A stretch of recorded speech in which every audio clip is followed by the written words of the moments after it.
오늘도 하나님의 은혜가 저희 여러분에게 함께하기를 기원합니다. 지난주에 우리는 권세에 대해서 그리고 사랑에 대해서 말씀을 들었습니다. 모든 권세는 누가 주셨죠? 하나님께서 정하셨다 하였습니다. 그러나 그렇다고 권세자의 모든 명령에 반드시 순종해야 하는 거냐? 그건 아니라고 했습니다. 선한 명령, 하나님의 뜻에 합한 명령에 순종해야 한다라고 하였습니다. 악한 명령, 하나님의 뜻을 거스르는 명령에 순종해서는 안 된다라고 하였습니다. 그리고 국민으로서, 백성으로서의 의무와 책임을 져야 한다고 가르쳐 주셨습니다. 그 다음으로 사랑에 대해서 말씀하실 때에는 사랑은 율법의 완성이다라고 하셨습니다. 그러니 우리에게 사랑하라 하셨는데 우리에게 하라고 하신 그 사랑은 뭐냐면 이웃에게 악을 행하지 않는 거다라고 하셨습니다. 내 옆에 있는 사람에게 악한 생각, 악한 말, 악한 행동을 하지 않는 것, 그것이 사랑하는 거라고 하셨습니다. 물론 적극적으로 해야 하는 사랑도 있습니다. 관심을 갖고 배려하고 필요를 채워주고 격려하는 이 모든 선한 일을 하는 것도 사랑하는 것입니다. 그러면서 하지 말아야 하는 것, 악을 행하는 것은 하지 말라고 하신 것입니다. 이런 이야기가 있지요. 99번 잘해도 한 번 잘못하면 그 99번 했던 것이 다 소용이 있나요? 다 없던 일이 되는 것입니다. 그만큼 악의 영향력은 크다는 것입니다. 깨끗한 물, 우리가 마실 수 있는 물에 독극물 한 방울 떨어져도 그 물 마실 수 있나요? 마실 수가 없지요. 그것처럼 아무리 잘해도 단 한 번 범죄를 저지르면 그 잘했던 것 다 소용이 없어지는 것입니다. 그래서 우리에게 죄악에 대해서만큼은 철저하게 경계하고 조심하고 절대로 이웃에게 악을 행하지 말라고 그렇게 말씀하신 것입니다. 자, 그리고 오늘 14장입니다. 14장의 본문을 보시기 전에 이 편지를 맡는 로마 교회를 다시 한번 생각해 보시기 바랍니다. 로마 교회는 어떤 사람들로 이루어져 있지요? 유대인이 있습니다. 그리고 헬라인이 있습니다. 헬라인은 이방인입니다. 그러니까 유대인과 이방인으로 이루어진 교회가 로마 교회입니다. 자, 유대인과 이방인 중에 하나님의 말씀을 맡은 민족은 어느 민족이죠? 유대인입니다. 그렇죠? 하나님께서 율법을 주시고 지키라고 하신 민족도 이방인과 유대인 중에 어느 민족이죠? 유대인입니다. 유대인이 지켜야 되는 법이 있습니다. 크게 두 가지로 나누는데 도덕법과 의식법입니다. 도덕법은 뭐냐면 십계명과 같은 법을 도덕법이라고 합니다. 의식법은 뭐냐면 제사, 절기, 음식법 같은 것을 의식법이라고 합니다. 이 모든 법들은 다 누구를 가리키는 법이었냐면 예수님을 가리키는 예표였습니다. 예표라는 것은 미리 보여주는 거다라는 것입니다. 그러니까 이 모든 법들은 예수님을 미리 보여주는 법이었다는 것입니다. 그래서 사도 바울이 골로새서에서 이렇게 말씀하셨는데요. 골로새서 2장 16절 17절 말씀 주보에 있거든요. 같이 한번 읽겠습니다. 그러므로 먹고 마시는 것과 절기나 초하루나 안식일을 이유로 누구든지 너희를 비판하지 못하게 하라. 이것들은 장래일의 그림자이나 몸은 그리스도의 것이니라. 아멘. 도덕법은 과거에나 현재나 여전히 지켜야 되는 법입니다. 그러나 이 의식법은 장래일의 그림자였습니다. 그림자는 실체가 있죠. 실체가 누구죠? 예수님이십니다. 실체가 오셨으니 이제는 그림자를 바라보던 시선을 누구에게로 옮겨야 되죠? 실체이신 그리스도에게로 옮겨야 한다라고 하는 겁니다. 이제는 더 이상 그림자에 주목하지 말고 그림자가 가리키던 실체가 오셨으니까 이건 자기 역할 끝났다. 이제 이것이 가리키던 예수님을 주목하라고 얘기하는 것입니다. 이 말을 바꿔 말하면 더 이상 이 의식법을 지킬 필요가 있다 없다? 없다라는 것입니다. 그래서 디모데전서를 보시면 또 이렇게 가르쳐 주셨습니다. 디모데전서 4장 3절과 4절 말씀인데요. 같이 한번 또 읽겠습니다. 혼인을 금하고 어떤 음식물은 먹지 말라고 할 터이나 음식물은 하나님이 지으신 바니 믿는 자들과 진리를 아는 자들이 감사함으로 받을 것이니라. 하나님께서 지으신 모든 것이 선함에 감사함으로 받으면 버릴 것이 없나니. 아멘. 실체이신 예수님께서 오셨으니까 더 이상 음식법 지키지 않아도 된다라고 하시는 겁니다. 물론 지켜도 되지만 안 지켜도 된다는 것입니다. 예수님을 믿는 믿음 안에서 하나님께 감사한 마음으로 자유롭게 먹어도 된다고 가르쳐 주시는 겁니다. 물론 율법과 상관없이 건강을 위해서 음식을 가릴 수는 있습니다. 근데 이것은 완전히 다른 이야기입니다. 하나님께서 구약시대에 음식법을 주실 때에는 건강을 위해서 주신 건가요? 그게 아닙니다. 건강을 위해서 주신 게 아니에요. 건강을 위해서 음식을 가릴 때 그 누구도 이렇게 말하지 않습니다. 그것을 율법과 연관시켜서 저건 부정하니까 먹지 말아야 돼. 그런 식으로 말하지 않습니다. 몸에 좋으니까 먹고 저건 몸에 안 좋으니까 먹지 마. 그렇게 말을 하지요. 그러니까 먹는 것을 건강을 위해서 가리는 것과 율법을 지키는 것은 완전히 다른 것입니다. 이제는 음식법을 율법을 지키는 것처럼 지켜야 될 필요가 없다라는 것입니다. 제사도 마찬가지입니다. 히브리서를 보면은 예수님께서 친히 대제사장이 되셔서 다시는 반복할 필요가 없는 완전한 제물로 온전한 제사를 드리셨습니다. 완전한 제물이 무엇이죠? 소나 양인가요? 아니죠. 예수님 자신이셨습니다. 그래서 히브리서를 보면은 이렇게 말씀하시는데, 이 주보에 없습니다. 제가 읽어드리겠습니다. 히브리서 7장 27절 말씀인데요. 그는 저 대제사장들이 먼저 자기 죄를 위하고 다음에 백성의 죄를 위하여 날마다 제사 드리는 것과 같이 할 필요가 없으니 이는 그가 단번에 자기를 드려 이루셨음이라. 아멘. 이렇게 예수님께서 제사를 드리는 목적을 완전히 이루셨습니다. 그러니까 다시는 반복해서 제사를 드릴 필요가 없어진 것입니다. 자, 그러면 이제 이것을 알고 로마 교회를 보겠습니다. 음식법, 제사법, 절기법을 지켜왔던 사람들이 있습니다. 누굴까요? 유대인일까요? 이방인일까요? 유대인이지요. 유대인이 지켜왔습니다. 이방인에게는 그게 주어지지 않았기 때문에 처음부터 지키지 않았습니다. 유대인이 지켜왔죠. 그리고 유대인 가운데 예수님을 믿는 유대인들이 생겼습니다. 이제 예수님을 믿으니까 음식법, 절기법, 제사법 지키지 않아도 됩니다. 정확하게 말하면 제사는 완전히 종결되었습니다.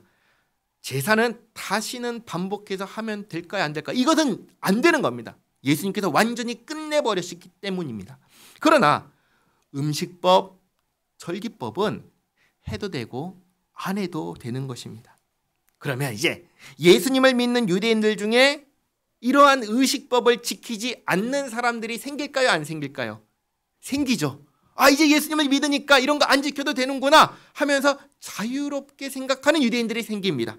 그리고 한편으로 예수님을 믿지만 여전히 아니야, 이건 지켜야 돼 라고 말하는 유대인들이 여전히 있을까요? 없을까요? 있는 것이죠.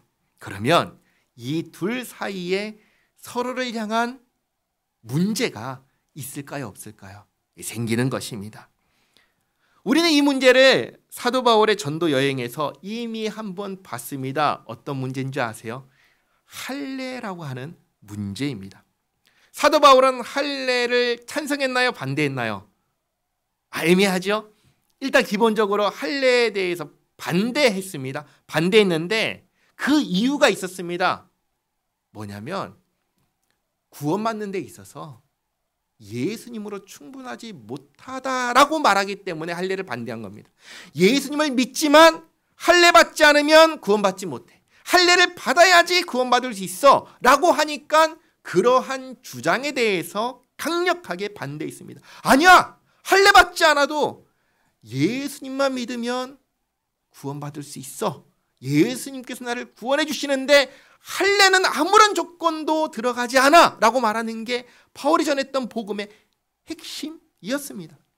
그런데 이 유대인들이 아니야, 할례 받아야 돼 라고 하니까 강력하게 반대한 겁니다. 근데 그게 아니라 이 사람은 유대인이네, 유대인인데 왜 할례를 안 받아? 라고 하면서 유대인이니까 할례를 받아야 한다 라고 하는 말에는 사도 바울이 반대했을까요? 허용했을까요? 허용했습니다. 그래서 누가 할례를 받았죠? 디모데가 할례를 받은 것입니다. 디모데 할례를 바울이 하게 했습니다. 왜 하게 했냐면 디모데가 유대인인데 할례를 받지 않아서 유대인들에게 손가락 받으니까 이게 덕이 안 된다 라고 생각해서 할례 받게 한 겁니다. 14장에서 이야기하려고 하는 것이 바로 이것입니다. 도덕법은 지켜야 됩니다. 그러나 도덕법이 아닌 의식법, 음식법, 절기법, 제사법은 전부 다 목적을 이루었나요? 아직도 목적을 이루지 못했나요? 다 이루었습니다. 예수님을 가리키는 예표로서의 역할을 다했습니다. 완성되었고 끝났습니다. 그러니 안 지켜도 됩니다. 그런데 여전히 지키는 사람들이 있습니다. 그러면 어떻게 해야 될까요? 지키는 사람들에게 설득해야 될까요? 비난을 해야 될까요? 저들을 무시해야 될까요? 업신여겨야 될까요? 그런 게 아니라는 겁니다. 그런 사람들을 받아주라고 하는 것입니다. 그게 1절 말씀입니다. 1절 말씀 보시면 믿음이 연약한 자를 너희가 받되 그의 의견을 비판하지 말라. 여기 믿음이 연약한 자라는 것은 예수님 안에서 주어진 자유를 누리지 못하는 사람을 말합니다. 이런 거죠. 지금까지 먹지 않았던 것을 이제부터는 먹을 수 있다라고 하면 안 먹던 건데 이제 먹어도 돼 라고 하니까 그래 하면서 당장에 먹을 수 있냐라는 겁니다. 식습관을 바꾸는 게 쉽나요? 쉽지 않습니다. 못 먹지요. 또 지금까지 지키던 절기를 이제부터는 안 지켜도 돼 라고 한다고 그래 그럼 이젠 안 해야겠다 라고 할 수 있냐는 말입니다. 그럴 수가 없는 겁니다. 이거는 시간이 필요한 겁니다. 이해하라는 겁니다. 받아주라는 겁니다. 비판하지 말라는 겁니다. 기다려 주라는 겁니다. 2절 말씀 보시면 어떤 사람은 모든 것을 먹을 만한 믿음이 있고 믿음이 연약한 자는 채소만 먹느니라. 예수 믿는 유대인들 가운데 이제 예수님 안에서 모든 것이 자유로운 사람이 있습니다. 그게 누군지 아세요? 이 편지를 쓰고 있는 사도 바울입니다. 이제는 더 이상 음식법에 매이지 않습니다. 헬라인과 같이 이방인과 같이 있을 때에는 이방인에 맞춰서 먹을 수 있고 유대인과 함께 있을 때에는 유대인에게 맞춰서 먹을 수 있는 그러한 자유가 나에게 있다라고 누가 얘기했냐면 사도 바울이 얘기했습니다. 그러나 그러지 못하는 사람도 있다는 것입니다. 그럴 때 3절에 먹는 자는 먹지 않는 자를 업신여기지 말고 먹지 않는 자는 먹는 자를 비판하지 말라. 이는 하나님이 그를 받으셨습니다. 남의 하인을 비판하는 너는 누구냐? 그가 서 있는 것이나 넘어지는 것이 자기 주인에게 있음에 그가 세움을 받으리니 이는 그를 세우시는 권능이 주께 있습니다. 그러니까 중요한 것은 뭐냐면 자유롭게 먹는 것도 아니고 먹지 못하는 것도 아니다라는 것입니다. 이제 중요한 게 뭐죠? 중요한 것은 그 사람의 주인이 있는데 그게 누구냐라는 것입니다. 예수 믿는 사람들, 저와 여러분의 주인이 있습니다. 우리의 주인은 누구시죠? 예수님이십니다. 하나님이십니다. 하나님께서 우리를 받아주셨다는 것이 중요합니다. 우리의 부족함, 연약함, 모자람이 있음에도 불구하고 하나님께서 우리를 받아주셨잖아요. 그런데 누가 서로를 향해서 비판하고 업신여길 수 있겠느냐?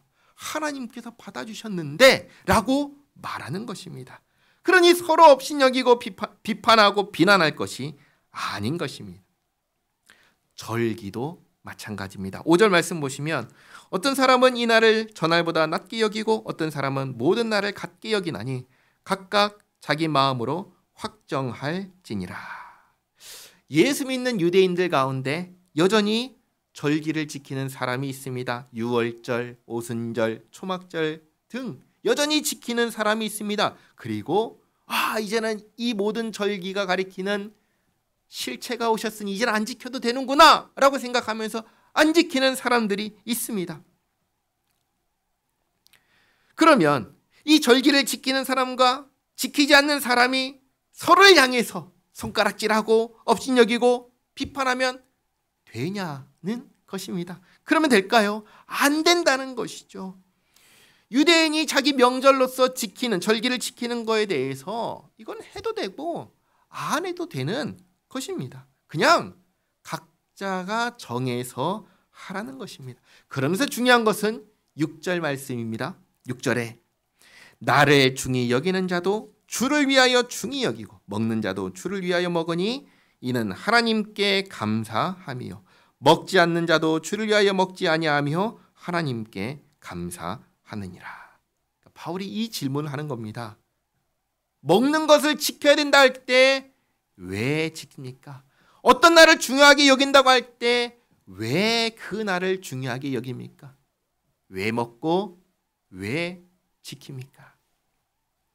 누구를 위해서 하는 것이죠? 나를 위해서 하는 건가요? 그게 아니라는 겁니다.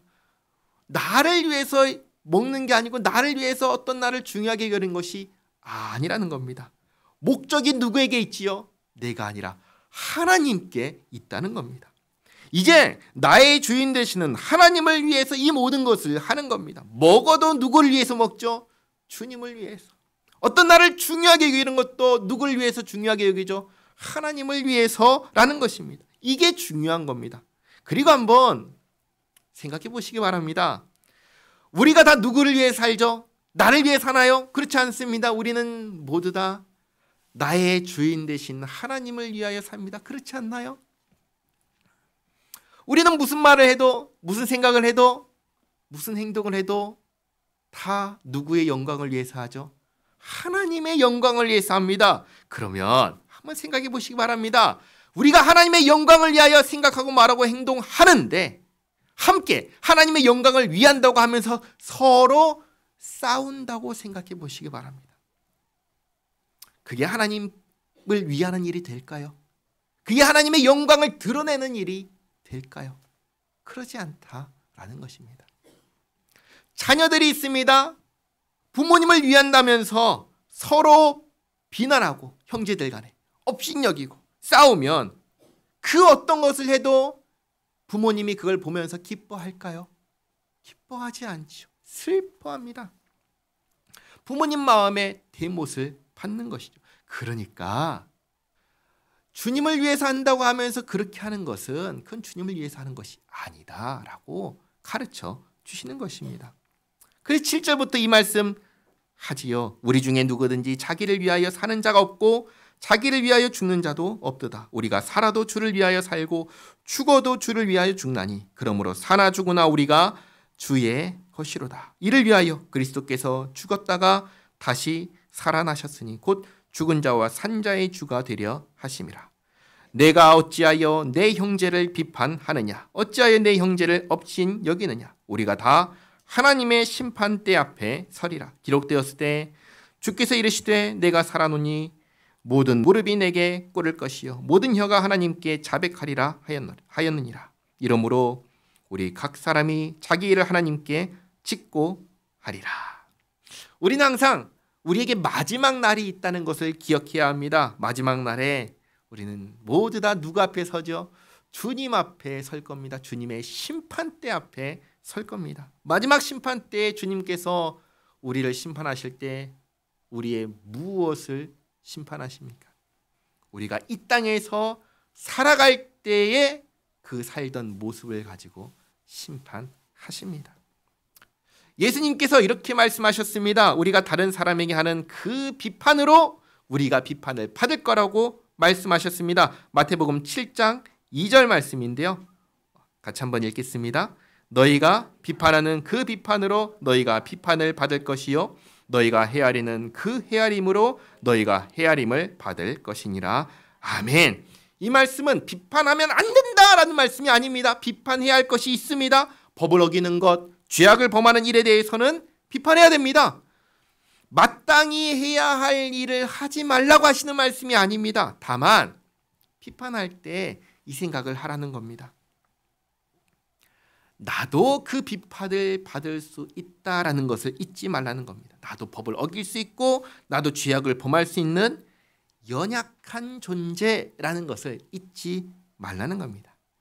그리고 해도 되고 안 해도 되는 그런 문제인데 단지 나하고 생각이 다르다는 이유로 내 마음에 들지 않는다는 이유로 비판하지 말라. 그런 비판하지 말라고 하는 겁니다.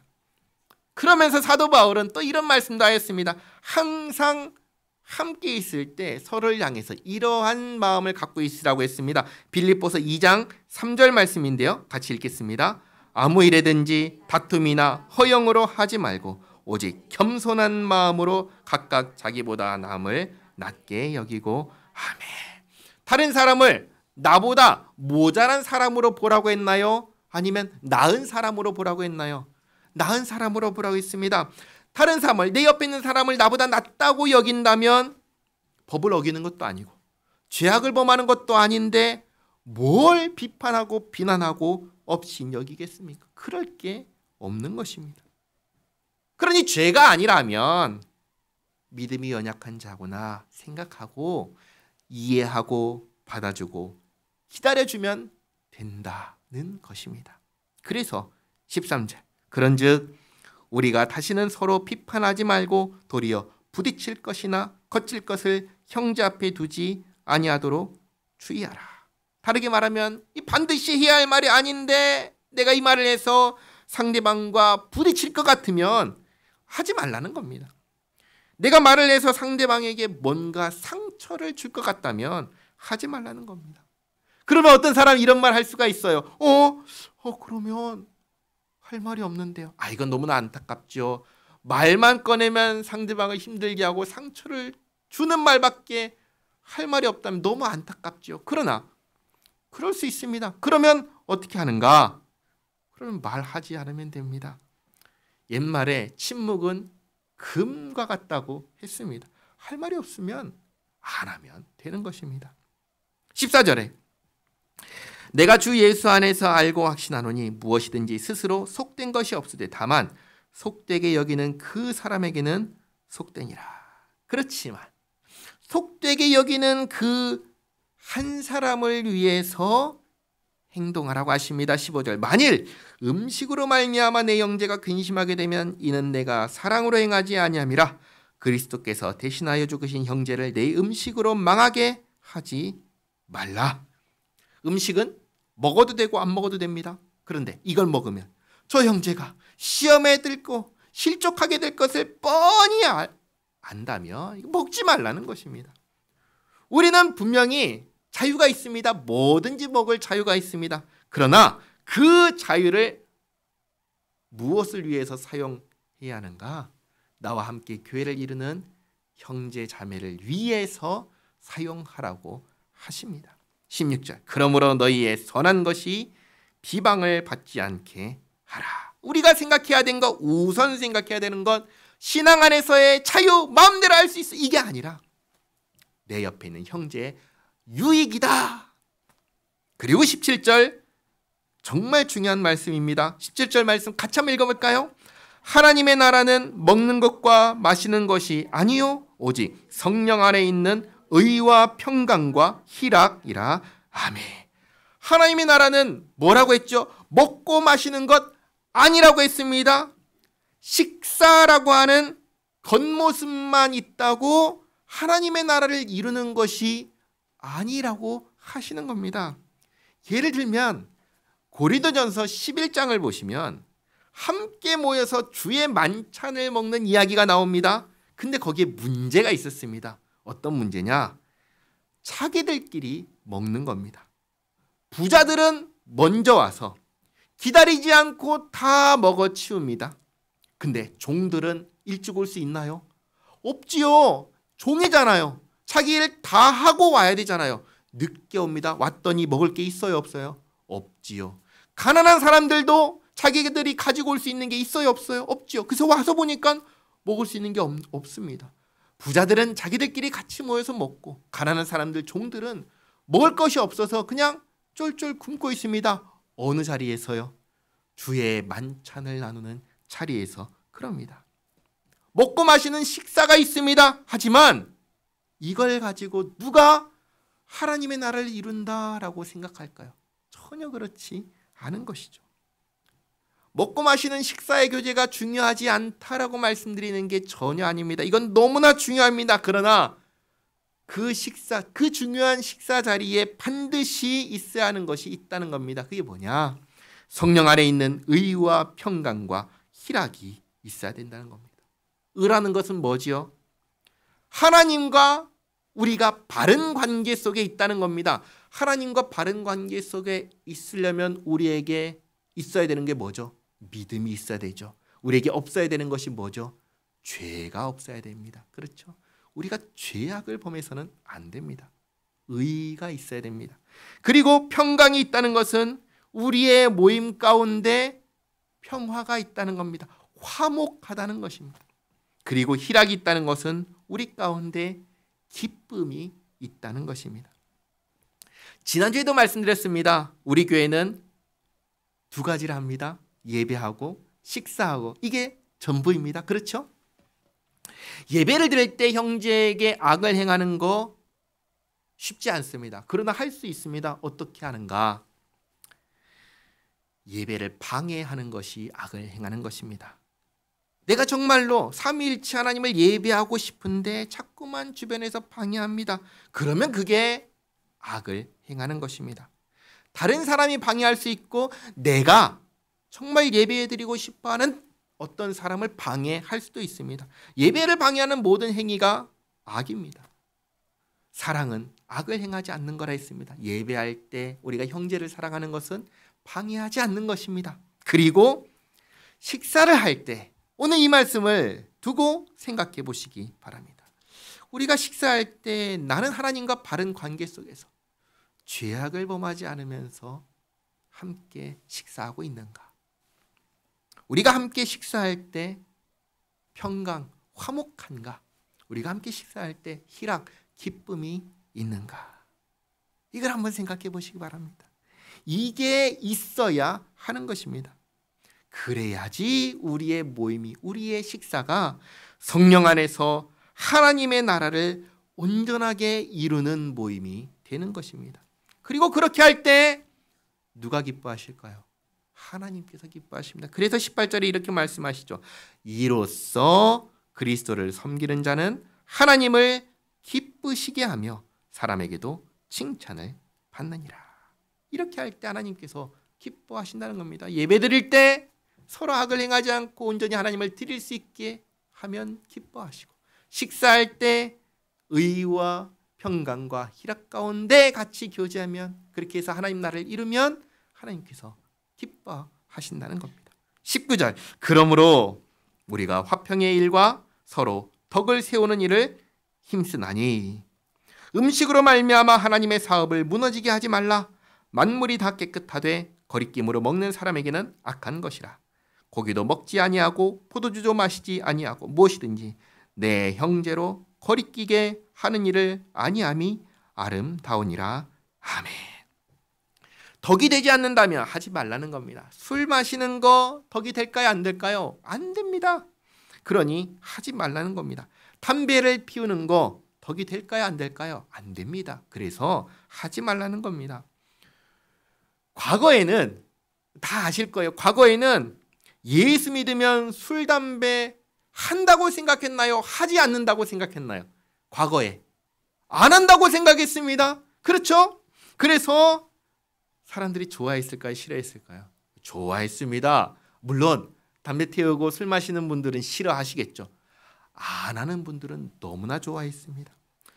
술, 담배를 태우는 남편이 있는 가정에서 예수 믿어서 술, 담배 끊게 되었다고 좋아했습니다. 이게 과거에 있었던 교회의 모습입니다. 교회가 세상의 덕이 되었습니다. 그러나 지금은 어떻죠? 예수 믿어도 술, 담배 다 합니다. 예수 믿어서 더 나아져야 되는데 오히려 세상과 똑같습니다. 덕을 세우지 못하는 교회가 된 겁니다. 그러면 될까요? 안 된다는 것이죠. 우리는 덕을 세우기 위해서 힘써야 됩니다. 덕이 안 된다면 하지 않아야 됩니다. 무엇이든지 간에 덕이 되지 않는다면 하지 마시기 바랍니다. 그리고 덕이 되는 일이라면 힘써 하시기 바랍니다. 22절. 내게 있는 믿음을 하나님 앞에서 스스로 가지고 있으라. 자기가 옳다 하는 바로 자기를 정죄하지 아니하는 자는 복이 있도다. 의심하고 먹는 자는 정죄 되었나니 이는 믿음을 따라 하지 아니하였기 때문이라. 믿음을 따라 하지 아니하는 것은 다 죄니라. 아멘. 22절, 23절 말씀 한마디로 말하면 각자 자기 믿음의 분량대로 살라는 것입니다. 물론 반드시 해야 하는 문제라면 해야 됩니다. 내 믿음이 적으니까 이건 해야 되지만 안 할래. 이거 아닙니다. 반드시 해야 되는 것은 해야 하지만 그게 아니라면 해도 되고 안 해도 되는 자유에 관한 문제라면 각자의 믿음을 따라 하라는 것입니다. 내가 믿는 자지만 이거 먹으면 안 된다고 생각하면 먹지 말라는 겁니다. 이거 해서는 안 된다고 생각하면 하지 말라는 겁니다. 그러나 이것을 다른 사람에게 강요하지는 말라는 겁니다. 다시 말씀드립니다. 하나님께서 명백하게 정하신 것이 있습니다. 악을 행하지 말라는 것과 같은 것은 다른 사람에게 강요해야 됩니다. 강권해야 합니다. 그러나 그런 게 아니라면 강요하지 말라는 겁니다. 각자 자기 믿음의 분량을 따라서 하는 겁니다. 기억하시기 바랍니다. 우리는 누구 앞에 다 설 사람이죠?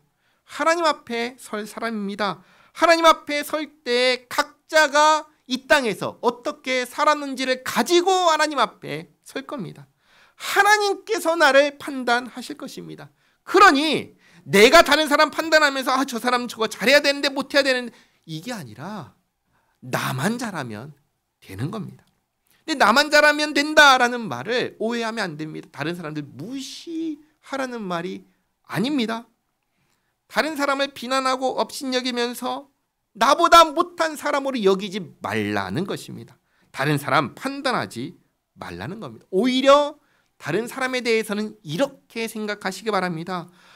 저 사람도 자기에게 주어진 믿음의 분량을 따라서 자기 삶의 상황 속에서 최선을 다해서 하나님을 섬기려 하는구나 라고 그렇게 생각하면서 저 사람도 그렇게 하니까 나도 내 상황 속에서 정말 최선을 다해 하나님을 섬겨야지 라고 생각하면서 그러니 나만 잘하자 라고 하는 것입니다. 정리하겠습니다. 로마서 14장은 먹는 문제로 시작했습니다. 핵심은 신앙의 자유가 아니라 예수님을 믿는 믿음 안에서 주님의 몸된 교회를 함께 이루는 지체 간에 서로 비난하고 업신여기지 말라는 것이었습니다. 우리는 항상 우리의 주인 되신 하나님께서 무엇을 기뻐하실지를 생각해야 합니다. 서로 싸우는 것 하나님 기뻐하실까 생각하면 당장의 답이 나오죠. 이건 기뻐하지 않으셔.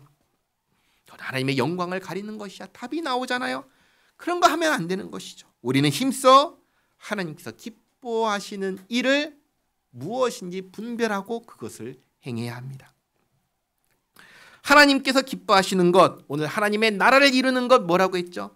성령 안에서 의와 평화와 기쁨이라고 하였습니다. 하나님과의 바른 관계 속에서 서로 화목하게 지내고 함께 기뻐할 때 우리 가운데 하나님의 나라를 이루는 것이 됩니다. 그리고 서로의 유익을 생각하고 서로의 덕을 세우려 할 때 그때 하나님께서 기뻐하십니다. 우리 교회가 이런 교회가 되었으면 좋겠습니다. 믿음이 연약한 형제를 받아주고 비판하지 않고 업신여기지 않고 위해주고 세워주고 기다려주며 함께 주님의 몸된 교회를 아름답게 이루어가는 우리 모두가 되기를 바랍니다. 기도하겠습니다. 하나님 감사합니다. 예수님 안에서 먹는 문제도, 절기를 지키는 문제도, 제사 문제도 다 완성되었습니다. 이제 저희를 얽매이는 것은 아무것도 없습니다. 그야말로 주님 안에서 자유를 얻었습니다. 이 자유를 저희의 육체의 욕심을 채우는데 사용하지 않게 하옵소서. 오늘 말씀하신 것처럼 서로를 향하여 비난의 칼을 휘두르지 않게 하옵소서. 서로 믿음 안에서 성장하기를 기다려줄 줄 아는 넉넉함과 여유를 주시옵소서. 저희를 구원하신 주님께서 무엇을 기뻐하실지를 생각하며 말하고 행동하게 하옵소서. 저희 가운데 성령 안에서 의와 평강과 희락이 있게 하옵소서. 서로를 위하고 서로의 유익을 생각하게 하옵소서. 덕을 세우게 하옵소서. 그래서 우리 교회가 주님 기뻐하시는 교회, 아름다운 교회가 되게 하옵소서. 예수님의 이름으로 기도하옵나이다. 아멘.